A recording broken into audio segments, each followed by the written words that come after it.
Sunday games, we know all the biggest names. Huddled with the crew we trust. Football feeds the fire in us. Fans Zone Live, we unite under the stadium lights. Every team, every score, we always hunger for more.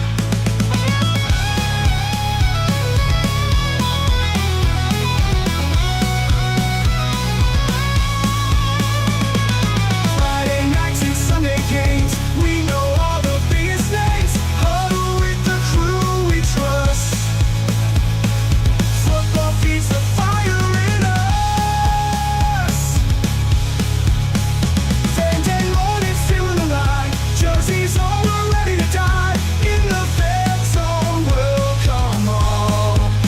Let's cheer loud, let's stand tall.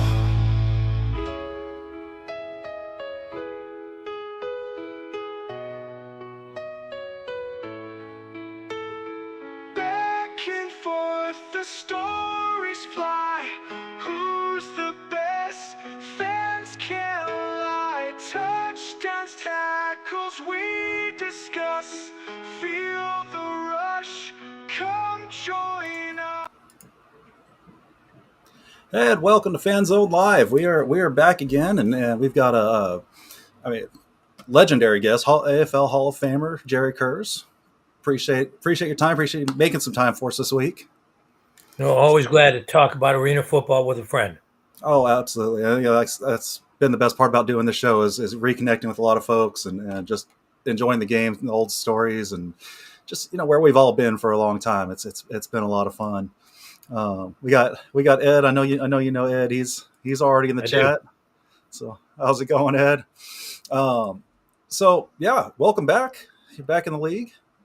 Love having you back. What got you back? How are we here? How are we here now?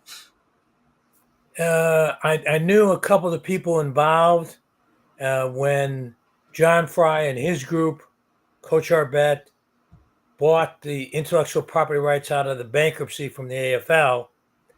Bill Nero helped them. Bill Nero, one of the three founders, along with Jim and myself, put together a package. They did a deal with a Canadian group. That Canadian group then was going to license it or sell it to a group here in the States. That didn't work out, as we all know. One of the owners in Billings, Steve Titus, called me and said, both my coaches say that if we need help, Cedric Walker, Ced Bonner, two great names from the arena football family, said, call Jerry. So Steve called and said, what can you do? I said, I'm willing to help because we're all heartbroken on what was happening, disappointed, but talking about the past, that doesn't help, doesn't fix anything. So I said, I can put you in contact with the Canadian group.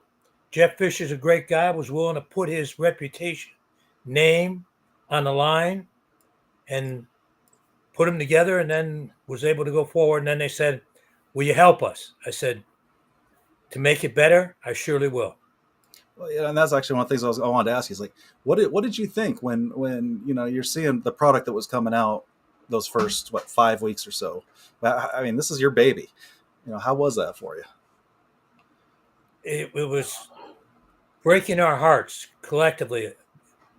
I, along with hundreds of people, thousands of people, bled, sweat, cried over getting this league to where we had it. And then for it to happen like that. And a lot of us reached out to the previous administration, offered them help, gave them contacts, wished them well, but they wanted to do it their own way, and their own way didn't work. No, not so much. Well, it did for about, 3/4 of the league. But yeah. Grandiose plans. I mean, why start with 16 teams? You didn't need to start with 16 teams. And theoretically, though, if you had all the right owners and you had all the established people and everything going, if you did, but if you have 6 league-owned teams, but yeah, it doesn't do you any work. good. Exactly. No. Yeah, I mean, you can start with 50 as long as you have the right ownership in place. Yeah.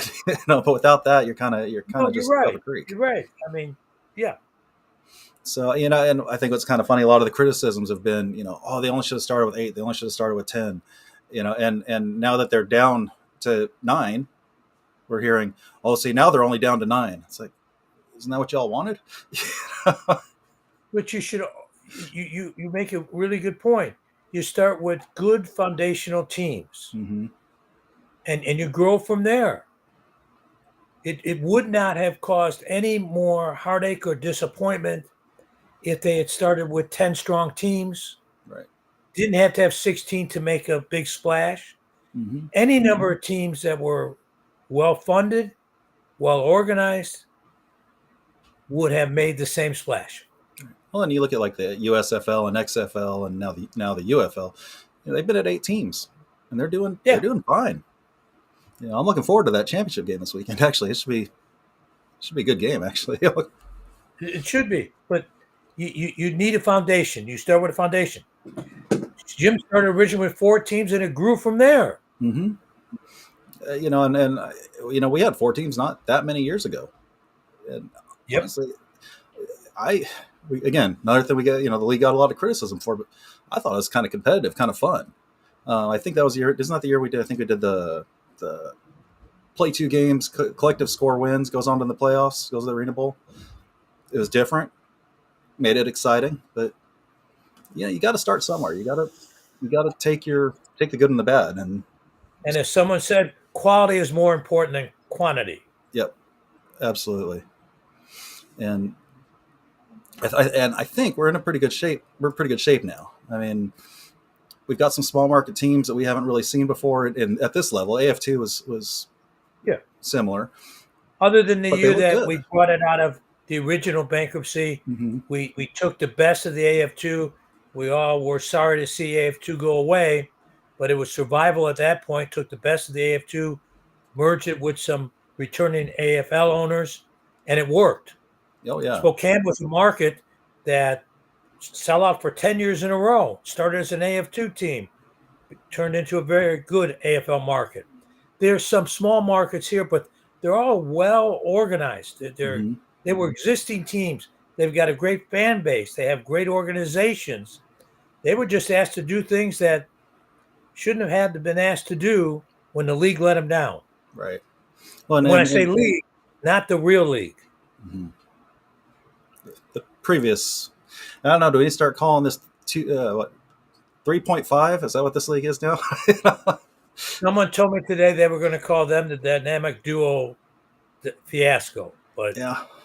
And when we had our share of fiascos, but not quite that big, and definitely not during the season.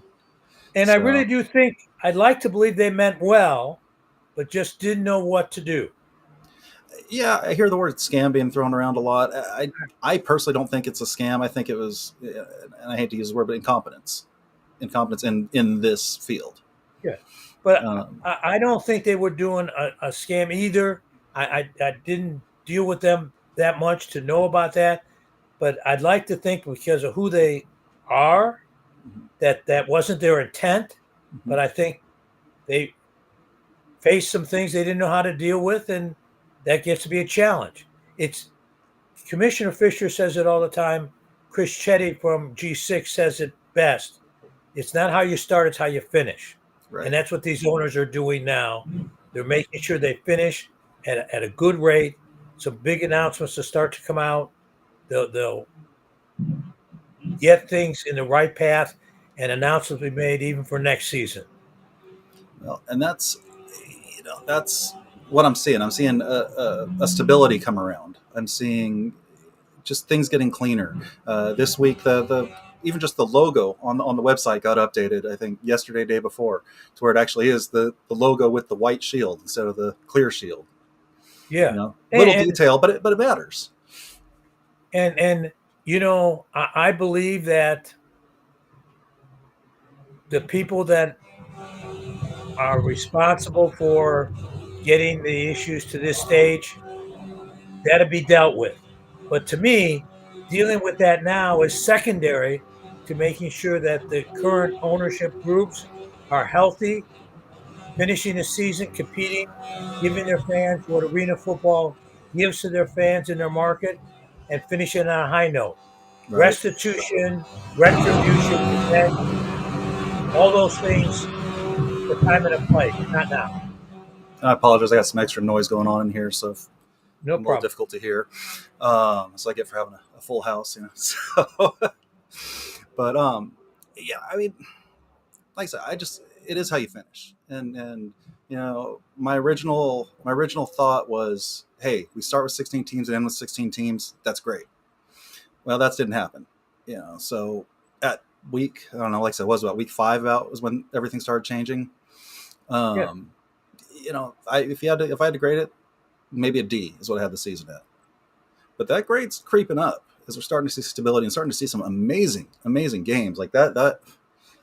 So I was in Salina last weekend and got done with that game, and they're two of the best games of the year were on at the same time. We pulled over to the gas station, had 2 phones running with both games going until those finished out because. And I the mean, Albany game with the 4-point finish. Oh yeah, that's what something else I was going to ask you. Is they've changed the rules a lot from how this all started. How do you feel about some of these rule changes? When in the olden days, when we went from Iron Man to single platoon, a little influenced by some of our NFL owners, we had to have the attitude that we needed to change as times would change. Some of us are strict constructionists, but we believe that they made a good case. Commissioner Baker urged us to listen, and we did, and it worked. It made a difference, even changing the logo. Some of us like the old hockey stick logo. You change with the times. And I think that if you're adaptable and reasonable and have an open mind, I think that's important and a good thing. Times change. Technology changes. You have to go with that kind of stuff. They had an issue this year. The league was put together with officials who were former AFL officials. They know the game. They knew the rules. Previous administration put them on the shelf and didn't engage their services when it came down to starting the season. Refs were engaged who had no idea what the game is, how it was played, what the rules are. Substitution rules. Nobody knew what the substitution rules were. Mm-hmm. A decision had to be made by Commissioner Fisher, and he did a tremendous job saying open substitution because it would be easier for that to happen than try to go back and train all the substitution officials and the officials. It wasn't fair to the officials, wasn't fair to the substitution officials, wasn't fair to the fans to have some games called a certain way in one market, a different way in another market. So that was something that had to be done out of expediency and for the good of the game. Well, and from what I understand, one of the more expensive parts of running a team is the insurance. And It is. with that, we're in the era of CTE. And if these guys are playing an entire game, both sides of the ball, I feel like that makes that a little more prevalent. I mean, has there been studies? I don't know if there's been enough Ironman football played to study that, but I feel like We had a that's a study risk. done by our broker years ago, and we had no higher incident of injuries when we played Ironman football. However, when we moved away from Ironman football, it's still a tough game. Mm-hmm. You're in a confined area. There's no place to hide.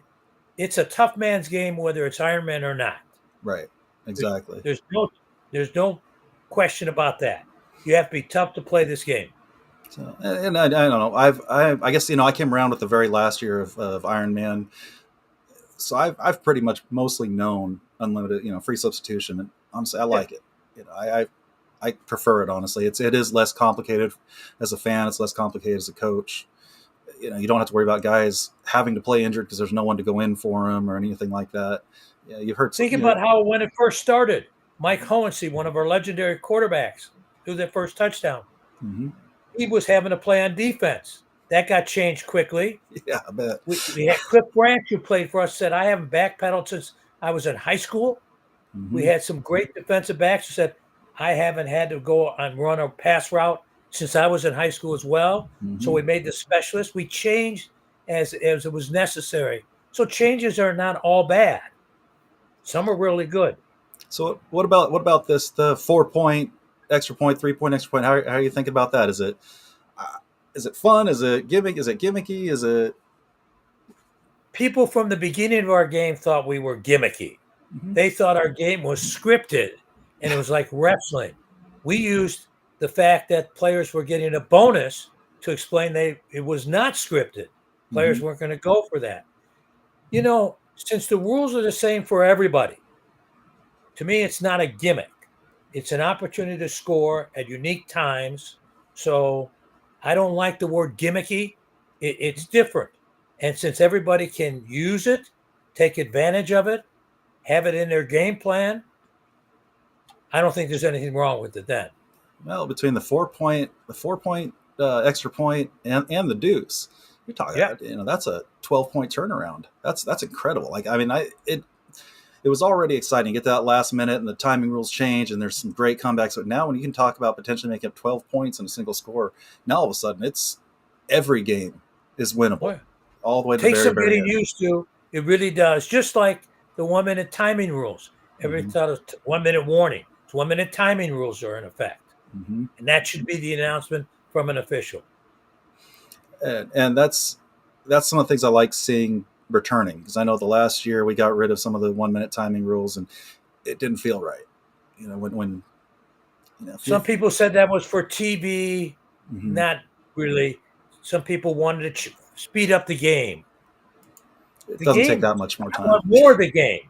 right? That's why I like the 1 minute timing rule. I want more of the game. So we got a couple folks popping in here in chat. Ed's asking about the rush. Any word on the rush coming back? Because I think they were tied in with the previous leadership. They were, but I heard from someone the other day that he still wants to do it. I had a conversation with that interested owner months before the league ever really took off. And the challenge I thought he had was he wanted to be the Chicago Rush in Rockford. Mm-hmm. I thought Chicago Rush fans might not like that. Oh, they voiced I their thought opinion. Rockford fans and businesses might not like that either. Mm-hmm. But he's from Chicago, southern suburb, and I think he really wants to do it. And I know he's having conversations coming up with the current administration. So I like to see that as well, being here in Chicago. I'd definitely like to see the rush come back. I mean, I don't care where they were. I was actually kind of looking forward to Rockford. I was able to go to one game there when the Barnstormers played there the last year of the rush, and Yeah. I thought, what, this is where the game started. This may be my only chance to ever see a game played where it all started. No, it's a great arena. It's a great Yeah. market. I just said It's a little ways from I'd like Chicago, to though. see some input from the fans about having to drive to Rockford and how Rockford feels about it having the moniker Chicago.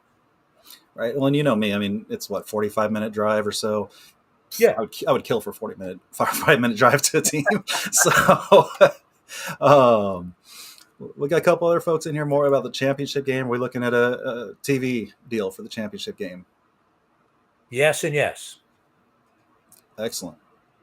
I think we've all got theories. Like I said, I don't want you to break any disclosure agreements or anything yet. How about, and it's okay. So we have the playoff structure.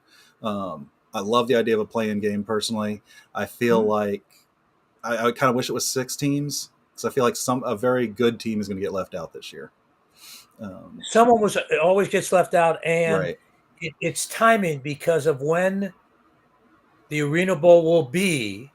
We were limited to the number of teams could be. This is the best structure. Playing game is always great. Getting more teams in a playoff is always good as well. But sometimes you just have to make a tough decision, and really the timing of the weeks that were available for playoffs, fitting in with the window for Arena Bowl, really was the bottom line on it. Yeah, I kind of played with the schedule a little bit.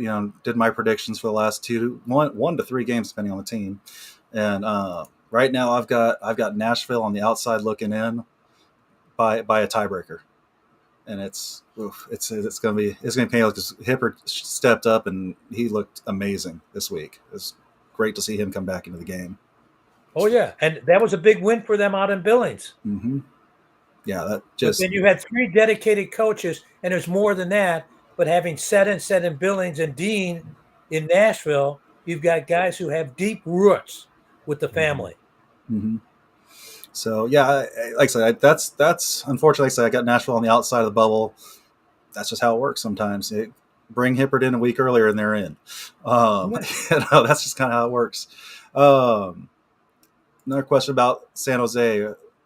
Rebrand to the IFL Panthers, San Jose SaberCats. That's a lot of maneuvering for something like this.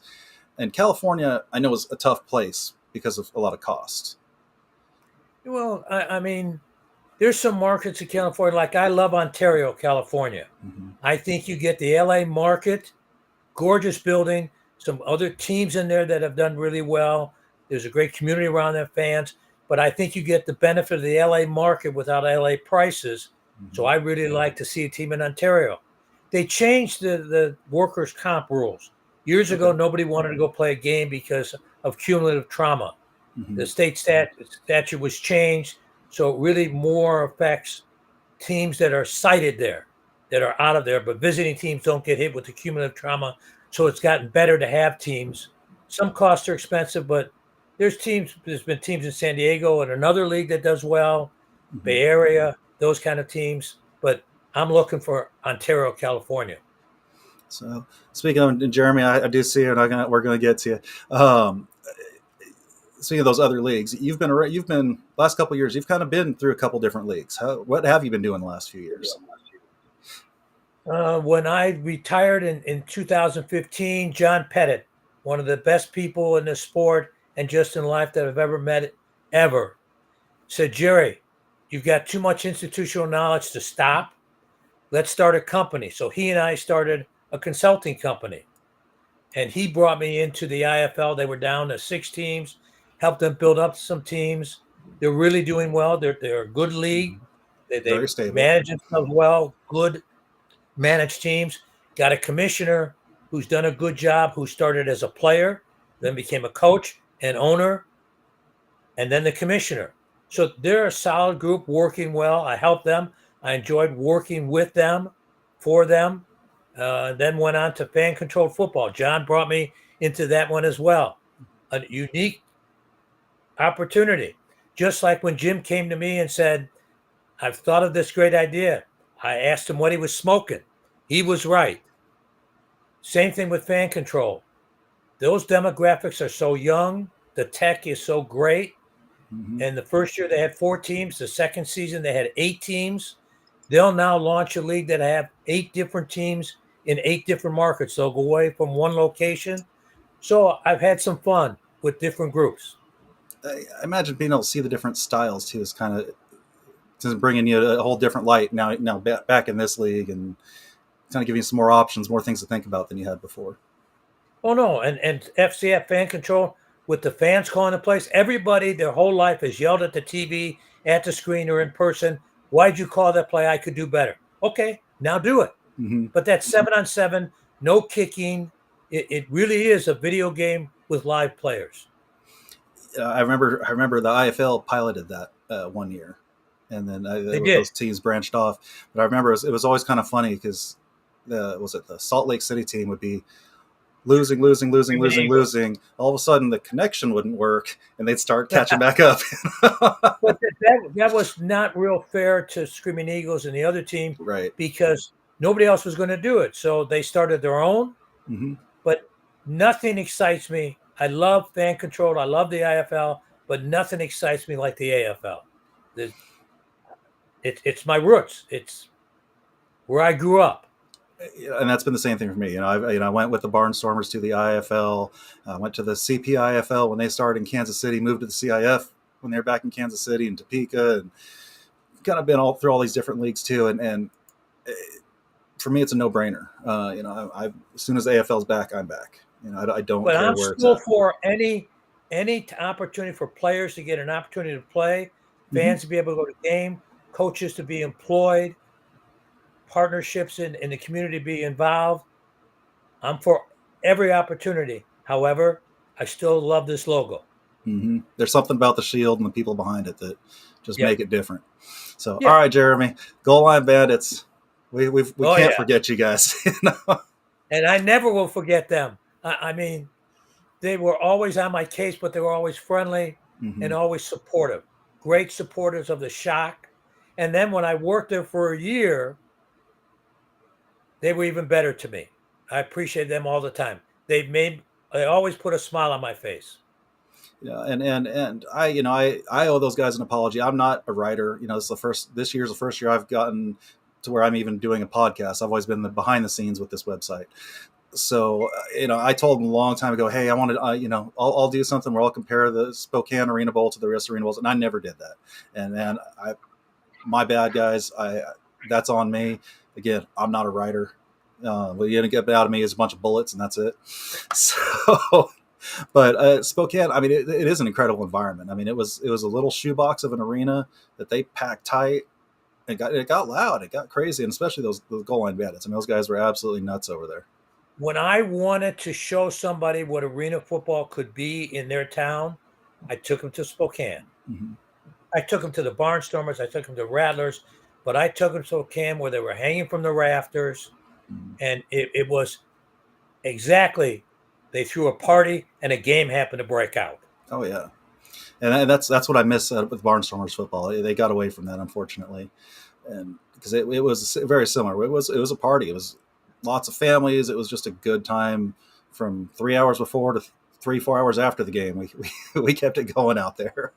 But they still have legendary John Pettit's daughter running that, and I don't know many people better than Julie running the team.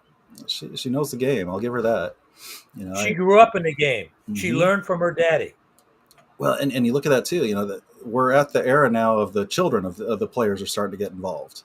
Yep. That was it. Damian Harrelson was signed with Iowa earlier this year. I hope he gets signed on with the Cowboys because that's where he was practicing there for a while. But Coach Ho's son, if he doesn't make it into the NFL or the UFL, man, I'd love to see him in this game. And think about the Cowboys' connection to arena football. Will McClay, great player, great coach with the Desperados as well, and stayed on there. So there's a great connection to arena football with the Cowboys. Yeah, we're starting to see a lot of the children of people getting involved now, and it's great. I mean, I'm now at a point. My oldest just recently turned 30. He's had his first kid. He's got another one on the way. So I'm a grandfather, but I've got a 4-year-old at the same time now. So I'm getting to introduce the game to him. So it's a blast now to now something that I didn't think he would have any involvement in ever. I actually get to bring him into it and then be part of this. The indoor football game is fun, and he loves the guys and people he met in Topeka. But again, this hits different. There's just something else to it. With that, kind of along those lines, something I've been wanting to ask kind of everybody that comes through and just haven't been able to. What to you defines arena football versus any other version of indoor football? One, it's the creator. What Jim created has created this entire industry. However, nothing compares to the Nets, the rebound system. Nothing compares to that. Kicks off the net, the ball's returned. Nothing has ever excited me as much as the Nets in play. Mm-hmm. IFL game's great. Fan control football is tremendous with the fans calling the plays, but that they have a different sort of excitement. NAL tried using the nets, those kind of things. It just wasn't the same without the rules. Mm-hmm. It's the nets. To me, it was always the nets. When we did the 21 games in Europe, the 15 games in Australia, having nets, even in China, having the nets made the difference. It's just a totally different game. The only thing I would add to that, I'd say the jack linebacker. I think the jack linebacker completely changes the game. But now you're getting into the nitty gritty that most fans, dedicated fans understand, but most fans don't. But every fan could see and feel what happened with the Nets. Right. But I think you feel it. You don't see it as a casual fan, but I think you feel it when the linebacker's free to do what he needs to do. And that's been a challenge this year with the relaunch of the AFL because, again, and it's no fault of the officials because they weren't trained. There weren't clinics. They were thrown into the deep end and said, here's arena football, go do it. And they didn't know what a jack was. Mm-hmm. It's indigenous to arena football, and they've done a great job under the circumstances. And we're never going to find a perfect game. Carl Paganelli, legendary head official for us. 3 of his sons are in the NFL. All came through arena football. He said the best officiated game is one when you don't know that the refs are there. I've never seen that game. Yeah. Not going to happen. Well, as long as we don't have any more things like they had in New Orleans where they had the corner blitz and Yeah. oof, that one was rough. Yeah. As bad as the Nets were that day and all the other things were going on around that, I think that corner blitz bothered me more than anything else. But you see, the play has been better as the weeks have gone on. Mm-hmm. The play has much been better. The officiating has been better. Bringing Gary Compton on for director of player personnel has really helped the commissioner and helped our coaches. We had a call with the coaches, and they were excited that procedures were going to be in place. Mm-hmm. Just they weren't there. And that's where the quality part comes in. You know, getting those procedures, getting those standards, getting the. But fans should be able to see the transactions and know who's on the game roster, not just an hour before the game or when they show up to the game. It's not fair, and it's not showing respect to the other team that you don't have your roster on a Thursday at the close of business, and that you don't get your game roster an hour before the game. You get it right before the game. Mm-hmm. That's not fair. And any league that's worth its salt is going to look for a betting line. Mm-hmm. And you can't get a betting line unless you have accurate and truthful injury reports, transactions, and we're getting those. And it's part of things with the roster. I went to that kind of Iowa at Dodge City game, that last game that Iowa played that wasn't really Iowa. They were calling players they're calling players names based on their numbers. So, and that wasn't who was in the jersey anymore because they had swapped out a whole bunch of folks at the last minute. I think that was survival Mm-hmm. when the league was facing the light at the end of the tunnel was a train, not daylight. Right. What the league faces now, it's daylight at the end of the tunnel. At that moment that you're talking about, they were facing a train coming through that tunnel, and they were doing things necessary to get through that weekend. Mm-hmm. So speaking of, since it wasn't officially Iowa, it was technically a last-minute pieced-together team wearing Iowa jerseys. Should that win count? Way over my pay grade. So I've kind of wondered that because Iowa technically shut down that Thursday or whatever, Tuesday or Thursday. When I was commissioner, it was in my pay grade, mm-hmm. and I had to deal with it. Wonderfully, not in my pay grade this time. I'll be asked my opinion on an owner's call and those kind of things. Commissioner Fisher has done a good job working on that now. He spends a lot of time doing it, and there's a lot of considerations. Mm-hmm. What about the group that played in New Orleans? What about the group that Oregon played some games? Right. What effect does that have? The best decisions for the league will be made by the owners and Commissioner Fisher, along with G6, who owns all the intellectual property rights. Yes, and like I said, for me looking at it, I say Iowa officially shut down prior. I know that there's some question about Orlando and New Orleans that Orlando got a forfeit for that one. Who gets a forfeit? You got 2 points for that. That's being discussed as well. And I'm not avoiding an answer. No, but it's not right. It's not right for me to answer. Mm-hmm. Well, my thoughts are though with that is New Orleans still existed at that point. They were still technically a franchise. Yep. So that to me is a difference. But anyway, it's funny enough that Southwest Kansas is going to be I think the only team that plays all 10 games too, when all's said and done after playing this out. So, and they're doing a good job in their market. They are them and Salina. I mentioned this last week and probably even the week before. You look at Salina's walls, and every wall is covered in ad, and they've got a second layer of ads going all the way across both sidelines. I mean, that's what you want to see, a big commercial with a little bit of football between it. So, well, it still has to be treated like a business. It's a great sport. It's a fantastic sport. But if you don't treat the sport like a business, you won't have the sport. Right. So like I said, lots of changes. We've got oh, speaking of that Orlando game, that forfeit may end up being what keeps Nashville out of the postseason. So Nashville fans are going to love that if that happens.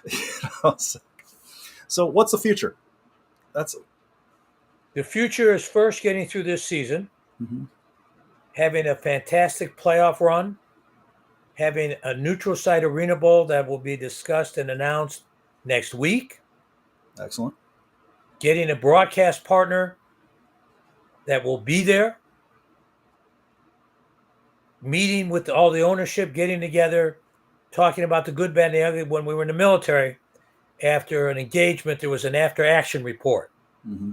We'll have a big time after action report, find out what people need to be able to go forward. G6 is getting inundated with calls now that they see the restructuring of the league, deciding what's going to be done. But to me, I would not have agreed to come back unless I saw these dedicated owners, a dedicated commissioner, and a dedicated ownership group with the intellectual property rights. And I see all that coming together. Now, everybody should be from Missouri. My daddy was from Missouri, and I understand that. Everybody says, show me. Mm-hmm. And G6 is working hard along with Commissioner Fisher and the owners to show the fans, show the business community that they're real and it's going to be on the right track. But all that takes time. It can't happen overnight. Well, and I imagine with your connections, in the past with NFL Network and Jeff Fisher's connections with NFL in general, I think that's going to be a great pipeline to hopefully take advantage of in the future here. For him willing to put his reputation, 17, 18 years, besides his playing career, Mm-hmm. his almost 2 decades of coaching in the NFL, sitting on the rules committee for years, him willing to put his reputation on the line should send a large, loud message to fans, potential partners, anybody about how he feels about the future of the league. And for a sport that he honestly didn't pay that much attention to previously. Nope. So he quickly fell in love with it. You can tell. Yes. And he wears his heart on his sleeve. What you see is what you get from him. That's another one of the things I love about him is that he's dedicated. He's given his all. He didn't have to do it. If he hadn't stepped up, I don't know what would have happened. But he could be out fishing. No, he's got a nice place out in Montana. Mm-hmm. Yes, but I admire him for being willing to do that, and I'm happy he did it. Yeah, I think it was a great first step to get things on the right track. It's a recognizable name, a trusted name. All the owners stepped up, including the 2 young ladies who run Nashville on the business side. They all stepped up and they kept it together. And without all the owners led by Commissioner Fisher, there wouldn't have been any hope of G6 even coming in and doing it unless the owners had stuck together and said, we got to tighten our belt. We got to get it done, but we want it. We love it. Let's do it. I admire them for doing that. Well, and all the credit in the world to Titus for getting that ball rolling publicly. Sometimes you do have to take that step out, and he did. Put it out. He took it on his chin. He led with his chin, and that's why when he called me and said, "Will you help us? What can we do?" I said, "Yeah," because he really did a remarkable thing. Nobody else was talking the truth, and it made all the difference in the world. I think when his interviews came out, and he was just very blunt, very straightforward. Again, all the credit in the world, because I don't know that we're here today without that. Yeah, I think that and it's not difference. Again throwing any gasoline on the fire from the previous administration. It's just that something needed to be done, and he had the intestinal fortitude to do it. And not everybody does. Everybody wants to do it, but not everybody will lead and step in front and say, "Follow me." He did that. A question in the chat: how often do the owners meet? Weekly, sometimes more. We had 2 meetings this week already. And owners have input. Owners have a say. When I ran the league, it was the same way. Commissioner Fisher is doing the same thing. Owners have a stake in what's going on. As they should. They have the right to be heard. Yeah, as they should. And that was one of the things that kind of shocked me about the previous regime, is that the owners had no true power. I'd never heard of anything like that before. So, Me either. But they do hear. And Commissioner Fisher is good at letting people give their input so that they feel enfranchised as opposed to disenfranchised. so I know Albany was one that was not thrilled about switching to the unlimited substitution because they specifically built their roster for Iron Man. But it's funny because Orlando as well. Mhm. However, they're both demonstrated they're good partners and understood why Commissioner Fisher had to make that decision, Mhm. because we were causing officiating problems when you want to take away and make it an easier game to officiate, which is not at all an easy game to officiate, but make one less thing that they had to worry about. Well, and that's why I find it funny that after that rule got changed, they took advantage of the rule that everybody missed in the rule book with the extra point. Oh yeah. So But I have to tell it's you, those teams, like everybody else, they have been good partners. Mhm. Albany has stepped up. Orlando, every team has stepped up. Every team has demonstrated that they are true partners, because we're only as strong as the weakest market, the weakest team. And sometimes you got to trim the fat to make things work. I mean, that's just the nature of the Oregon beast. was great. Salem was a great market, but Mhm. it really should have never been in that building. I can deal with the short roof and the bad kicks. The walls I can't deal with. I mean, the You know. total circumstance, but it wasn't their fault. That was Mhm. one of those league teams. That Patrick Johnson wears a Super Bowl ring from the Baltimore Ravens, the president of that team. He was doing the best he could. The local ownership group, the investors, the coaches, they were doing the best they could under the circumstances, but it was not a good setup. Right. But that's a market. Portland was always a great market with Terry Emmert, with the Yeah. Thunder. But Salem, that building had challenges overall for safety of the players. You Mhm. can't play in another unsafe building. There's just no two ways about it. As much as they wanted that market, they wanted to be in, it just couldn't happen to have a safe environment. And players, you need to be safe for them. And I hope they can get things together and come back, because they had an incredibly passionate fan base for being a brand new team. They were on top of it. And they had a good team. Mm-hmm. They did. So I'd love to see them come back next year. The Bandits are very proud to be part of the AFL. So all the stuff I see them posting, they seem to be really they're sold for next year. They always put a smile on my face, even when they yelled at me, because I knew where their heart was. And that's the most important thing, I think. When I was a player, I thought if I said, sir, before or after whatever I said to the official, it was okay. They taught me quickly it wasn't. But the Bandits, as much as they were... Sorry, not goal line Bandits, Arizona Bandits. Oh, the Arizona Bandits? The Arizona franchise. They've been posting a lot, putting up AFL logo, saying they're committed to coming into the league next year. So, well, it's going to be interesting. I know Commissioner Fisher is speaking with them. However, their original deal was with the previous administration. So that's a great market. Look at the 3 IFL teams they have in the one state to begin with. Great market for arena football.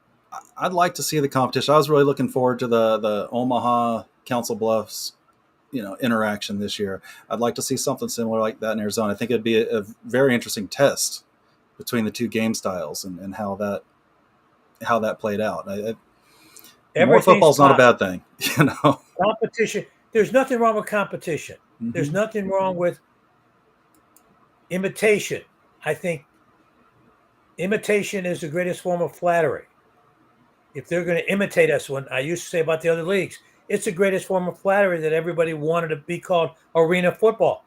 They're not playing arena football. It's a misnomer. Mm-hmm. But for them to be wanting to be called arena football, it's a compliment to Jim Foster. So with that, I got to ask you, we've got this new league actually here in Kansas City, the Arena League. They're basically playing 6-on-6, essentially full contact flag football is essentially what they're playing. But they call themselves the Arena League, which is funny enough what I always referred to this league as is the Arena League instead of Since it's not indoor. Again, it's an opportunity for 4 teams of players to play, coaches, fans to get to see them. I don't know much about them, but I admire anybody that wants to start a league, having been part of starting both the AFL and the AF2 and then the FCF. It's not easy. So I admire anybody who's doing that. And the fact that they've started in a locale so that it's geographically desirable is admirable as well. It means it was thought out. Yeah, It's pretty much also all teams are along I-35 for the most part. but they're still playing, and I admire them for that, and hope they do well. So, and I'll tell you, it's fun. I went to their home opener. I'm actually going to be there this weekend, and they scored 91 in Iowa last week. So I mean, it's a fun game. It's different though, very, very, very different. But again, players are getting to play, fans are getting to go, coaches are getting to be employed. That's a good thing. Oh, definitely. Any opportunities you can create, it's always good. That's why I was disappointed the UFL didn't keep more of their teams from both leagues when they merged. It's like, that's another conversation. Yeah, let's get let's make this happen. Give these opportunities out there. You mentioned AF2. Again, we're talking long term. Do you think we'll ever see the rise of AF2 again? Yes. That's pretty powerful right there. Well, think about it. It took us over 10 years to get AF2 the first time. It won't take us 10 years again. It was good. It was a great feeder system, a great developmental system, allowed us even to bring more international players in because our game is an international game. FCF proved that as well. They had great numbers of fans watching the games here, and we'll have that from the AFL again. That said, there are some markets that are better suited just because of the demographics for AF2. Nothing was wrong with AF2. Commissioner Baker used to comment to me all the time, Jerry, you're killing me. You're selling your teams for X amount. I'm selling my teams for A, and you're giving the AF2 owners the same thing that the AFL owners are getting because it's the same game, same rules, same things, same ability for players to play, coaches, fans. So I think it's a good thing. Well, and I think too, you're seeing, especially this year, you're seeing people that don't know how to play this game. Yep. I think that's the biggest struggle. It is a different game. It is a different game. And AF2 provided a great pathway for players to learn the game, move up. Coaches moved up. So there's a need for it. We've had talk with G6, the owner of the intellectual property right, who's making sure it's getting on the right path, about the value of AF2. They've done their investigation. They've done the research. They've looked at the history. And I answered them the same quickness that I did here. It's a good thing. It turned out to be a good thing for the arena football family. Well, and the guys that moved up from the AF2 into the AFL, I mean, they became legends. Yes. I was looking through my old album of the last Arena Cup out there in Vegas, and I'm looking at these guys on the sidelines like, wow, I know him, I know him, I know him, I know him, I know him. Both sides of both teams, the rosters were loaded with what ended up being great AFL talent and coaches, for that matter. So now you know why I answered quickly. Yeah, and, no hesitation. I had a blast. 2009 was a sad year losing the league. I had a blast. We had so many teams within a 8 to 12 hour radius of me. I got to tour everywhere. I went everywhere I possibly could that year, and it was just. I think Arena Cup that year was like my 25th game that year, and it showed the model work because we survived past that AFL bankruptcy. Yeah. Well, and you created the AFL out of it ultimately. Yes. So, I mean, but there's a purpose. There's a good purpose solving and addressing many issues. So it's the AFL family. Commissioner Baker was always cognizant of it being the AFL family. That's the way he spoke about it. It wasn't there was an AFL and an AF2. It was one family. He did that extremely well, and that lives on. The only real rivalry was between the fans, but ultimately when it came to that kind of stuff. Oh yeah.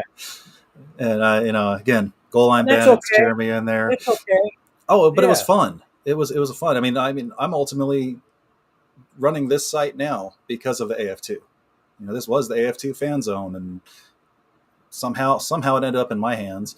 And it's a good thing. It's a good thing. I'm trying. And again, anybody watching, if y'all want to contribute, holler at me. I'm always looking for extra people, podcast, writing, whatever you could do. We definitely want you to be part of it if you're interested. I know you're in a pretty good time crunch. We're getting close to the top of the hour. Anything you want to say to those watching or they'll be watching later on? I want to apologize, even though I didn't cause it. I still want to apologize because it's something Jim, Bill, and I created, birthed, developed, saw it grow up, saw it go through challenges. But for what it's worth, I apologize. G6 apologize. Chris Chetty, who runs G6, tells me all the time. He'll address the fans at Arena Bowl and say that same thing. People involved today didn't cause it, but the fans have a right to be upset, have a right to be yelling, have a right to be annoyed. But please give us some time to get the water out of the hull of the ship and right it and get it on its course again. Please give us some time, but know that the people involved didn't cause that. And there's excuse, justification, explanation. That's explanation. Not an excuse or justification. It'll get better. And I think people have seen it get better already. Website's better. All that kind of stuff is getting better. Mm-hmm. Transactions are appearing. It's getting better. It can't happen overnight, but I am so appreciative of the fans who have stuck with us and will continue to support us moving forward and help us make it better. And you know me, if you ever need anything at all, just holler at me. I'm happy to help any way I can. Because ultimately it's going to take all of us. It's going to take the diehard fans still bringing people in. It's going to take, traveling to the Arena Bowl. Hopefully we got some good travel rates and get that booked real quick. And just getting us all out there and making this work as a community, because that's kind of actually what makes this league special, is the community around it. So I told people all the time, new owners, old owners, if you're only in your community for 6 months with your hand out, your field rolled out, mm-hmm. and you're gone, out of sight, out of mind. You have to be involved in the community year round. Mm-hmm. Some of your players may not live there, but your dance team lives there year round. Some of your coaches live there. You need to be involved in your community year round. There's no off season. Mm-hmm. There's between seasons. What we do or don't do between seasons dictates and determines how the next season will be. So other than this year, I think all the action really happens in the off season. That's usually the most dramatic part of the year. So, but with this alliteration, there really was no preparation for it. Mm-hmm. Unfortunately, that won't ever happen again. That's what I'm looking forward to. So again, I know we're at top hour. You got to run, but yeah, thank you so much. Like I said, always appreciate your time, guys. Come on out. We got playoffs coming up, Arena Bowl. I want to see it. I know almost everybody in chat today. I think I might even know everybody in chat. If you can get to the Arena Bowl, let's party it up like we used to back in New Orleans and Vegas. Let's make this happen, because I think it's going to be a unique and different experience, but a great one. So I can't wait. So hopefully we get a good announcement next week, and we can start making our plans. So again, thank you so much. Appreciate your time. Thanks everybody in chat. And anybody wants to help out with the site, just holler at me anytime. We're again always looking for people. So and I'm always available. My number, my emails all around the world. Let me know what's going on, what we can do better, how we're screwing up. I always listen before and I'll listen again. It's my role now to help. It's getting better. That's all we can really ask for at this point. So, all right, folks, thanks for joining, and we will be back next week. I'm working on some good folks for next week as well. So take care. We'll see you next time.